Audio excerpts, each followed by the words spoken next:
Following presentation, we'll walk you through the Lewis University Chemistry Department procedure for a day in a chemistry lab. First, we're going to walk you through if you're absent. So if you follow the flow chart, the question first asks, are you absent? We follow it to the left and it says yes. It's going to ask you another question. Did you contact your instructor? Right? So you're going to want to contact your instructor via email prior to the start of lab. You're going to want to write a professional email, at least including your name, the lab section, and your reason for your absence. Remember, it is important to keep an open line of communication from instructor to student, and again, also from student to instructor. If you did not contact your instructor prior to the lab, you will receive no points for the lab that you missed, and you will not be given the opportunity to make up that lab in extended hours. We'll go into more details about that later on in the presentation. If you did contact your instructor, the next question is that absence considered excused? We have defined here two instances where your absence will be acceptable. There is either an approved absence or an excused absence. The approved absence is scheduled university-approved events. You must provide documentation at least 24 hours prior to the missed lab. The other instance is the excused absence, which is an unexpected event that results in the missed lab. You must notify the instructor prior to the start of lab, and again, you must provide documentation. Otherwise, this is considered an unexcused absence where you will no longer get to make up the points or make up that lab. And again, to follow the flowchart down, if this absence is not excused, you will again receive no points or opportunity to make up the lab. If this is an excused absence, the next question is, do you have your extended hours slip? And the extended hours slip is a make-up lab request, which will be signed by your lab instructor. This validates that you have provided documentation for your missed absence and it was contacted prior to missing the lab.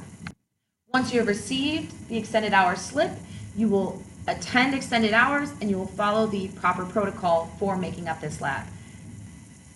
The following is the full procedure for lab makeup, where the first step is to contact your instructor regarding the absence. The second step is again providing absence documentation and receiving that admission slip for extended hours. The third step is to attend extended hours on the Monday following your missed lab. And again, you must bring this admission slip. If you do not bring the admission slip, you will not be allowed to make up the lab. You will receive a 0 score for the entire experiment. Lab will be completed during extended hours, again, on that Monday. So you must arrive at extended lab hours at 5 p.m. the Monday after you miss your lab. The last step is that you will complete your lab report and submit it 1 week following the extended lab hours by 5 p.m. The following is the extended chemistry hours flyer. This will be posted around Lewis University Chemistry Department. Reference it if you need it, but again, it tells you the locations of where your lab makeups will be held. Extended hours is also the chance for students to get extra help in their coursework. That'll be Mondays and Wednesdays from 5 to 8 p.m. Lab makeup, however, will only be allowed on Mondays. Now that we've completed the scenario of a student being absent, we're going to walk through a day in the actual lab. So the first question we're going to ask is, did you complete your pre-lab? The pre-lab is a set of questions and/or requirements that must be completed in your lab notebook prior to the start of lab. If you do not have your pre-lab completed, you have a 3-strike policy which will be implemented. On the first strike, you must finish the pre-lab prior to entering the class. You'll be given a pass for that time once you complete the pre-lab. After the second miss, you will receive a point deduction and must complete the lab in extended hours. You will not be allowed to attend lab on that day. On the third strike, you will receive a 0 and not be allowed to make up the lab in extended hours. Your lab notebook for chemistry labs will be a composition notebook, which will be required upon entry for class. You must maintain this lab notebook with, again, the pre-lab information as well as lab documentation.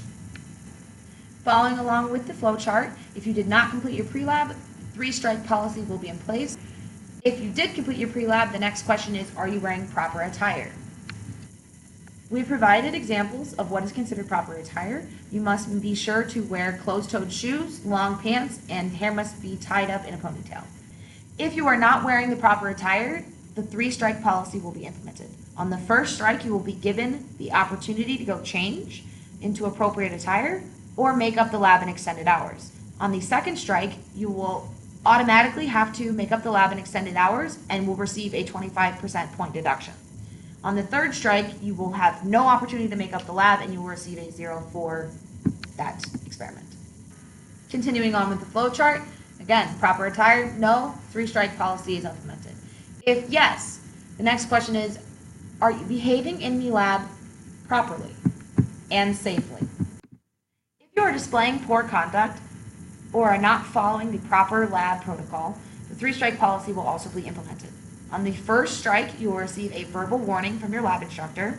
On the second strike, you will receive a 25% deduction of your daily points.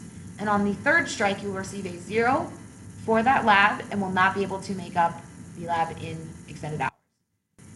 It is up to your instructor's discretion whether or not your behavior is deemed safe for a laboratory environment. In addition to proper safety protocol and lab behavior, a cell phone policy is now in place for all chemistry-related labs. Policy states that cell phone use during class time is prohibited. Failure to follow this rule results in loss of cell phone usage. The cell phone will be required to be presented to the instructor until the end of class. Please note, if there is an urgent reason for you to leave your phone on, inform the instructor ahead of time. Now that we've walked through the proper lab behavior and safety protocol, the next step is to evaluate the level of cleanliness. The room should always be clean after you leave lab. If either your specific lab area or the lab in general is not clean, points will be deducted.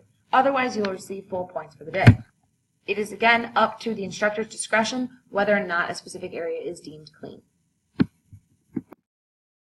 Now that we've walked through the in-class policies, we'd like to take a moment to go over some additional policies you should be aware of. This is the late assignment policy. Assignments must be submitted on or before the due dates unless a different due date has been negotiated with the instructor at least 24 hours in advance. Late assignments will receive a 10% deduction in score each day it is late, up to 5 calendar days beyond the due date. This does include Saturdays and Sundays. Late assignments will not be accepted after 5 calendar days and will receive 0 credit. The final policy we're going to discuss is cheating and plagiarism. Academic dishonesty can be in any of the following forms, either in your lab notebook, data analysis, lab reports, or quizzes. All instances of academic dishonesty will be dealt with by the course professor, where both parties involved will be treated equally. On the first offense, you will receive a 0 score on the assignment. On the second offense, you will be dropped from the course. If you have any questions regarding this video or any additional topics, please feel free to email your course instructor.